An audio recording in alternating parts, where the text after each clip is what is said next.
Hello guys, কেমন আছেন সবাই? আশা করি সবাই ভালো আছেন। আমিও ভালো আছি। আজকে আমার খুব খুশির দিন, কেননা আজকে আমার কলেজের প্রথম দিন। তাই আমি ব্রাশ টাশ করে স্নান টান করে রেডি হচ্ছি।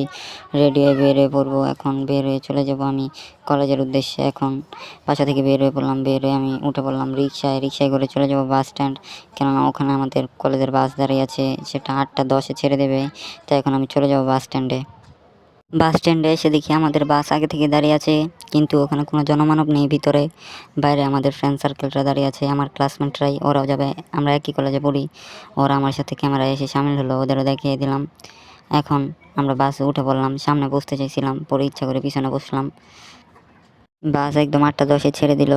একদম কারেক্ট টাইম, 1 মিনিটও লেট করে না। আমি মামুর সাথে বসে চলে যাচ্ছি, কারণ মামুর সাথে অনেক ভালো মিলে। আমরা সবাই ওকে মামু বলে ডাকি। মামু অনেক মজার মানুষ।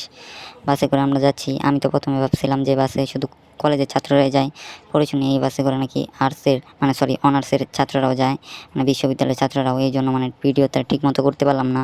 30 মিনিটের মধ্যেই তো চলে আসলাম আমাদের কলেজে। এখন পোলাপানরা নামবে।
কলেজে তো চলে আসলাম। এখন আমাদের ক্লাস কোনটা সেটা তো জানি না, এখন সেটা খুঁজে বের করতে হবে।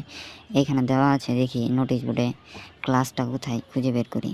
আমাদের ক্লাসটা হচ্ছে 3001, কক্ষ নং 3001, আর 3তলায়। আমার রুলটা হচ্ছে 1109। এখন যাই গিয়ে 3তলায় আমার ক্লাস রুল আর প্লাস ক্লাসটা খুঁজে বের করি। এখন ক্লাসটা খুঁজে বের করে আমার ক্লাসে বসতে হবে। 3তলায় তো এসে বললাম, অনেক ঘাটাঘাটির পর ক্লাসটা খুঁজে পেলাম। পরে ক্লাসে গিয়ে বসলাম। পরে মনে পড়লো আমি তো ব্যাগ নিয়ে আসিনি, এখন আমি কী করব? তাই আমি মোটু দাদাকে স্মরণ করলাম। ওর মধ্যে দেখি মোটু দাদা হাজির। মোটু দাদাকে নিয়ে আমি এখন দেখি একটা ব্যাগের ব্যবস্থা করা যায় কিনা। মোটু দাদা আগে আসুক। ওই যে মোটু দাদা এসে পড়েছে। মোটু দাদা আমাকে নিচ থেকে হাই দিচ্ছে, এই দেখুন। মোটু দাদাকে রিক্সায় নিয়ে হুট করে দৌড় দিয়ে চলে গেলাম গাঙ্গিনাপার গিয়ে একটা তাড়াতাড়ি ব্যাগ কিনে নিলাম।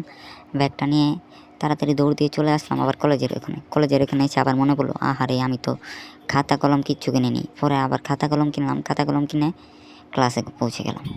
ক্লাসে প্রথম স্যারের লেকচারটা ভালোই লাগছিল, তাই মন দিয়ে শুনতেছিলাম। দ্বিতীয় ক্লাসে স্যারের লেকচারটা ভালো লাগতেছিল।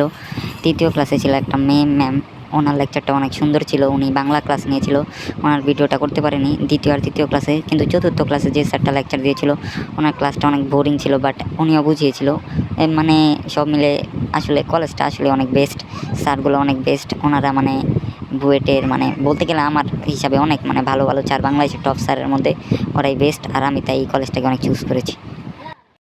9টা 45 থেকে 12টা 45 পর্যন্ত ক্লাস হলো, মানে ক্লাসগুলো অনেক সুন্দরই হয়েছিল। এখন তো ছুটি দিয়ে দিয়েছে, আবার আমাদের বাস ছেড়ে দেবে হলো 1টার সময়, মানে 15 মিনিট শুধু ওয়েট করে, তারপর বাস আমাদের ছেড়ে দেবে 30 সালের জন্য। এখন আমি বাসে গিয়ে উঠবো। বাসে গিয়ে দেখি যে মানে আসার সময় যা মানুষ ছিল তার থেকে বেশি মানুষ। এখন কি করব? এখন দাঁড়িয়ে যাওয়া লাগবে, এখন আর কিছু করার নাই। এখন যাই গিয়ে বাসে গিয়ে উঠি। গিয়ে উঠলাম, কপাল খারাপ, তাই এখন দাঁড়িয়ে যাইতে হইতেছে। সিনিয়র জুনিয়র আছে, এখন ওদেরও তো সম্মান করতে হবে। কাউকে উঠিয়ে দিয়ে বসলে কেমন খারাপ দেখা যায় না? এখন দাঁড়াইয়ে যাইতেছি, সমস্যা নেই, বেশি সময় লাগবে না। দেখতে দেখতে এসে পড়লাম আধা ঘন্টার মধ্যে ত্রিশাল। তো সবাই ভালো থাকবেন। ভিডিওটা এই পর্যন্ত লাইক কমেন্ট শেয়ার করবেন, ফলো দিয়ে রাখবেন।